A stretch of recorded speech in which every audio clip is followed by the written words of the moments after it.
తమిళనాడు రాజకీయాలు మరోసారి ఉత్కంఠ రేపుతున్నాయి. అధికారం చేపట్టిన టీవీకే ఇవాళ తమిళనాడు అసెంబ్లీలో బలపరీక్ష ఎదుర్కొనుంది. 2026 తమిళనాడు అసెంబ్లీ ఎన్నికల్లో విజయ్ నేతృత్వంలోని టీవీకే పార్టీ 108 స్థానాల్లో విజయం సాధించింది. అయితే ప్రభుత్వ ఏర్పాటుకు కావాల్సిన 118 సీట్ల మ్యాజిక్ ఫిగర్ సాధించలేదు.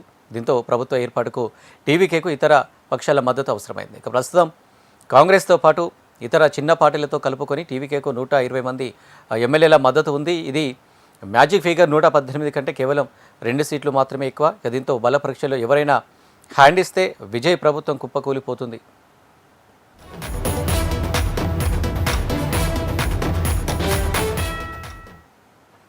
ఈ నేపథ్యంలో తమిళనాడు రాజకీయ పరిణామాలు చాలా వేగంగా మారుతున్నాయి. అసెంబ్లీలో బల పరీక్షకు ముందు అన్నాడీఎంకే రెబల్ ఎమ్మెల్యేలతో సీఎం విజయ్ భేటీ అయ్యారు. అన్నాడీఎంకే తిరుగుబాటు నేతలు షణ్ముగం, ఎస్పీ వేలుమణిలతో సమావేశమైన సీఎం విజయ్ బల పరీక్షలో మద్దతు పదవుల గురించి డిస్కస్ చేసినట్లు సమాచారం. ఇవాళలోగా అసెంబ్లీ బలం నిరూపించుకోవాలని విజయ్కు గవర్నర్ డెడ్లైన్ విధించిన తరుణంలో బల పరీక్షలో విజయ్కు మద్దతిస్తామని అన్నాడీఎంకే రెబల్ ఎమ్మెల్యేల వర్గం హామీ ఇచ్చింది. అన్నాడీఎంకే తిరుగుబాటు వర్గానికి దాదాపు 30 మంది ఎమ్మెల్యేల మద్దతు ఉంది. దీంతో ఇవాళ అసెంబ్లీలో జరగనున్న ఫ్లోర్ టెస్టులో విజయ్ సునాయాసంగా గట్టెక్కనున్నారు.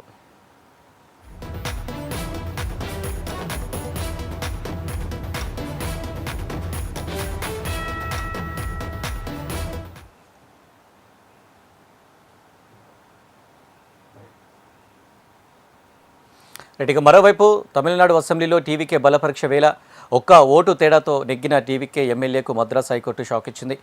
శివగంగై జిల్లా తిరుపత్తూరు నియోజకవర్గం నుంచి టీవీకే ఎమ్మెల్యేగా శ్రీనివాస సేతుపతి విజయం సాధించారు. ఇక్కడి సిట్టింగ్ ఎమ్మెల్యే మాజీ మంత్రి పెరియా కరుప్పన్పై కేవలం ఒకే ఒక్క ఓటు తేడాతో సేతుపతి గెలిచారు. అయితే ఈ ఫలితాలపై డీఎంకే నేత మద్రాస్ హైకోర్టును ఆశ్రయించారు. పోస్టల్ బ్యాలెట్ ఓటు లెక్కింపులో పొరపాటు జరిగిందని పెరియా కరుప్పన్ ఆరోపించారు. కౌంటింగ్ ప్రక్రియలోనూ అవకతవకలు చోటు చేసుకున్నాయని, ఈ స్థానంలో రీకౌంటింగ్ జరపాలని ఆయన న్యాయస్థానాన్ని అభ్యర్థించారు. అప్పటి వరకు శ్రీనివాస సేతుపతి ఎమ్మెల్యేగా బాధ్యతలు స్వీకరించకుండా అడ్డుకోవాలంటూ పిటిషన్ దాఖలు చేశారు. దీనిపై విచారణ జరిపిన న్యాయస్థానం ఇవాళ జరిగే బల పరీక్షలో శ్రీనివాస సేతుపతి పాల్గొనవద్దని ఉత్తర్వులు ఇచ్చింది. హైకోర్టు హైకోర్టు ఆదేశాలతో బల పరీక్షలో విజయ్కు ఒక్క ఓటు తగ్గనుంది. ఇదే అంశానికి సంబంధించి మరిన్ని డీటెయిల్స్ రాయలసీమ కోఆర్డినేటర్ ప్రవీణ్ లైవ్లో అందరూ సిద్ధంగా ఉన్నారు. ప్రవీణ్, ఏంటి సిచ్యువేషన్?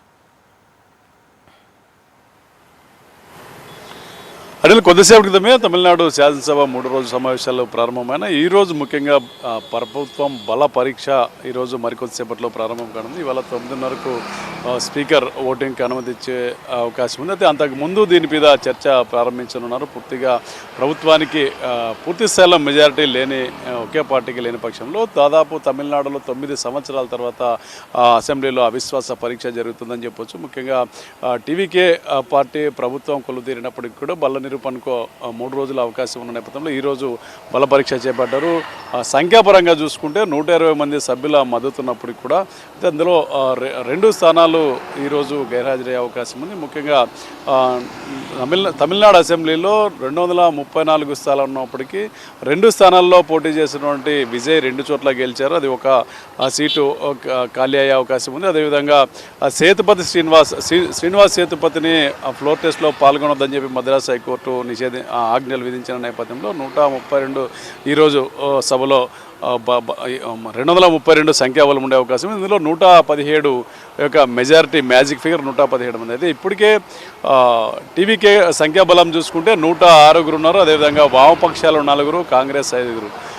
వీరితో పాటు వీసీకే పార్టీ నుంచి 2, ఐఎంఎల్ నుంచి 2 మద్దతు ఇస్తున్న నేపథ్యంలో మొత్తం సంకీర్ణ ప్రభుత్వం యొక్క సంఖ్యాబలం 119కి చేరింది. దీంతోపాటు అన్నాడీఎంకే చీలిక వర్గం ఏదైతే ఉందో, షణ్ముగం, వేలుమణి వర్గం ఏదైతే ఉందో 24 మంది ఎమ్మెల్యేల కూడా మద్దతు ఇస్తామని నేను నేరుగా సీఎంను కలిసింది. సీఎం వారితో చాలాసేపు కూడా చర్చించినట్లు మనకి సమాచారం ఉంది. ముఖ్యంగా ఈరోజు ఫ్లోర్ టెస్ట్లో ఏఐడిఎంకే చీలిక వర్గం కూడా విజయ్ ప్రభుత్వానికి మద్దతు ఇస్తున్న నేపథ్యంలో మద్దతు అనేది అంటే ప్రభుత్వం గట్టెక్కడం అనేది నల్లేరు మీద నడికే అని చెప్పొచ్చు. అయితే ముఖ్యంగా చూసుకుంటే ఈ శాసనసభలో చీలిక వర్గం అన్నాడీఎంకేలో చీలిక వచ్చిన నేపథ్యంలో వాళ్ళందరూ కూడా మద్దతు ఇస్తారని ఒక ఆశాభావాన్ని కూడా వ్యక్తమవుతుంది. ముఖ్యంగా ఈరోజు జరిగేటువంటి ఫ్లోర్ టెస్ట్లో ప్రభుత్వానికి పూర్తిగా మెజారిటీ వచ్చే అవకాశం కూడా అయింది. అయితే తమిళనాడులో ఎన్నికలు జరిగిన నాటి నుంచి రోజుకు ఓ ట్విస్ట్ అయితే కొనసాగుతుంది. ఎప్పటికప్పుడు రాజకీయ సమీకరణలు మారుతున్న పరిస్థితుల్లో ఏ నిమిషానికి ఏం జరుగుతుందన్న కూడా ఒక ఉత్కంఠ అయితే ఉంది. అయితే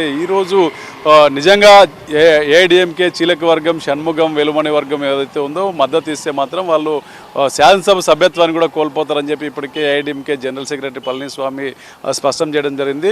పార్టీ జనరల్ సెక్రటరీగా ఉన్న నేపథ్యంలో ఆయన విప్పు జారీ చేసే అవకాశం ఉంటుందని చెప్పి కూడా ఆ పార్టీ వర్గాలు చెప్తున్నాయి. విప్పు ధిక్కరించి ప్రభుత్వానికి మద్దతు ఇస్తే మాత్రం వాళ్ళ ఓటాకు కోల్పోయే అవకాశం కూడా తన శాసనసభ సభ్యత్వం రద్దే అవకాశం ఉందని కూడా చెప్తున్న పరిస్థితి. అయితే ఇందులో మెజారిటీ సభ్యులు మా వైపు ఉన్నారని చెప్పి షణ్ముగం వేలుమణి వర్గం చెప్తున్న పరిస్థితి. మొత్తం 47 మంది శాసనసభ్యులు అన్నాడీఎంకే ఈసారి గెలిచిన నేపథ్యంలో 24 మంది మద్దతు నిన్న సీఎంను గెలిచిన వారిలో ఉన్నారు. దాదాపు నిన్న చూసుకుంటే షణ్ముగం వర్గంలో 30 మంది ఎమ్మెల్యేలు ఉన్నారు. తాజాగా 28 మంది ఎమ్మెల్యేలు షణ్ముగం వేలుమణి వర్గంలో ఉన్నట్లు కూడా తెలుస్తుంది. వేలుమణిని ఆ పార్టీ శాసనసభ ఆ పక్ష నేతగా గుర్తించాలని చెప్పి ఇప్పటికే స్పీకర్ ప్రభాకర్కు వాళ్ళు లేఖ ఇవ్వడం జరిగింది. అదేవిధంగా ఏదైతే మాజీ సీఎం ఎడప్పాడి పళనిస్వామి వర్గం కూడా స్పీకర్కు లేఖ ఇచ్చారు. పళనిస్వామిని పార్టీ పక్ష నేతగా గుర్తించాలని మరో వర్గం కూడా లేఖ ఇచ్చింది. అయితే ముఖ్యమంత్రితో నిన్న ఆ చీలిక వర్గం భేటీ కావడం ప్రాధాన్యత సంతరించుకుంది. ఈరోజు దాదాపుగా వాళ్ళ మద్దతు కూడా ప్రభుత్వానికి ఇచ్చే అవకాశం ఉన్నారు. అయితే ప్రభుత్వంలో చేరేందుకు కూడా వాళ్ళు సిద్ధంగా ఉన్నట్లు మనకి తెలుస్తుంది.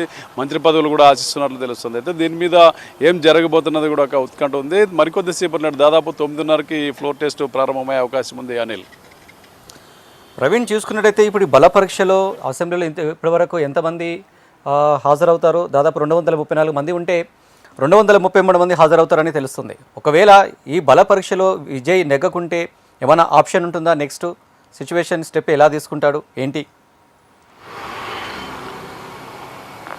అంటే బలాబలాలు చూసుకుంటే ప్రభుత్వం విశ్వాసం పొందుతుందనే అయితే స్పష్టంగా సంఖ్య కనిపిస్తుంది. ముఖ్యంగా ఈ శాసనసభలో 234 సీట్లు ఉన్న నేపథ్యంలోనే సీఎం 2 స్థానాల్లో పోటీ చేశారు. అంటే ఒక వ్యక్తి అక్కడ తక్కువ ఉంటారు. అదేవిధంగా నిన్న ఏదైతే తిరువల్లూరు నుంచి ఒక్క ఓటుతో గెలిచినటువంటి సేతుపతి శ్రీనివాస్ ఫ్లోర్ టెస్ట్కి హాజరు కాకూడదని మద్రాసు హైకోర్టు ఒక స్పష్టమైన తీర్పు ఇచ్చిన నేపథ్యంలో ఈరోజు సభలో 232 మంది ఖచ్చితంగా హాజరయ్యే అవకాశం ఉంది. అందులో దాదాపు సంఖ్యాపరంగా చూసుకుంటే 119 మంది మిత్రపక్షాల సంకీర్ణతో కలుపుకొని ప్రభుత్వంలో ఇప్పటికే 119 మంది సంఖ్యాబలం ఉంది. అందులో వామపక్షాలు 4 ఉన్నారు, కాంగ్రెస్ 5 ఉంది, టీవీకేకి 106 మంది బలం ఉన్నారు. సేతుపతిని వదిలేస్తే 106 మంది ఉంటారు. మిగతా ఏదైతే వీసీకి అదేవిధంగా ఐఎంఎల్ ఇద్దరు ఎమ్మెల్యేలు కూడా మద్దతునిచ్చిన నేపథ్యంలో మొత్తం 119కి వాళ్ళ బలం చేరుకుంది. దాంతోపాటు 28 మంది ఏఐడిఎంకే చీలిక వర్గం కూడా మద్దతు ఇస్తుందని చెప్పి ప్రచారం జరుగుతున్న నేపథ్యంలో పక్కగా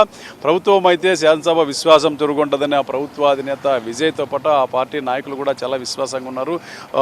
స్పీకర్ రూలింగ్ బట్టి ఏదైతే ఈరోజు దాదాపుగా అంటే ముజువాని ఓటు లేదా చేతులెత్తే పద్ధతితో కాకుండా పక్కగా డివిజన్ల వారీగా ఓటింగ్ జరుగుతుందని కూడా మనకు శాసనసభ వర్గాలు చెప్తున్న పరిస్థితి. ఏదైతే శాసనసభ్యులందరినీ కూడా 6 డివిజన్లుగా ఏర్పాటు చేసి ఒక్కొక్క డివిజన్లో ఏదైతే అవును కాదు అనే విధానంలో కాకుండా మనుషులు లేచి నిలబడితే సంఖ్య లెక్కించే విధానం ఆధారంగా ఈరోజు ఫ్లోర్ టెస్ట్ జరుగుతుందని కూడా మనకి సమాచారం ఉంది. ముఖ్యంగా ఎవరు ప్రభుత్వానికి మద్దతు ఇస్తున్నారని చెప్పినప్పుడు వాళ్ళు లేచి నిలబడితే ఆ సంఖ్యను పరిగణలోకి తీసుకుని లేచి ఉన్న ఎమ్మెల్యేల సంఖ్యను కౌంట్ చేసి ఆ రకంగా ఈరోజు ఫ్లోర్ టెస్ట్ జరిగే అవకాశం ఉంది.